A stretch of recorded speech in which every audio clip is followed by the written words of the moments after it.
সময়ের সাথে সাথে সব কিছুরই কিন্তু উন্নতি হয়, তাই কি না?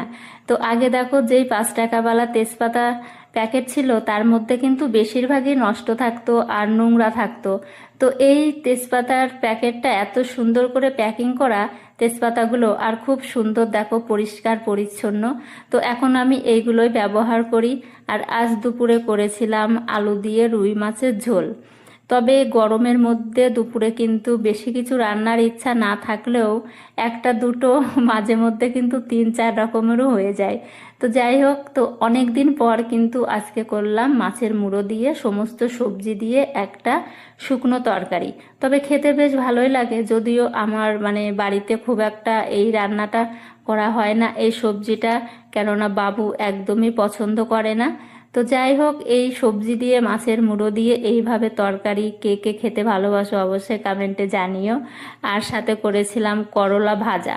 আর করলা ভাজা করলেই দেখো ছেলে বলবে একদম মুচমুচে করে ভাজা করবে, তা নাহলে কিন্তু খেতে একদমই ভালো লাগে না। যদিও আমারও কিন্তু বেশ ভালোই লাগে গরম গরম। আর সাথে কিন্তু ছিল কচুর শাক। তো কচুর শাকটা কিন্তু যা দিয়েছে। আর এই যে দেখো করলা ভাজা, তরকারি আর মাছের ঝোল। তো এই ছিল আজ দুপুরের মেনু। কেমন লাগলো অবশ্যই কমেন্টে জানিও। সবাই ভালো থেকো, টাটা।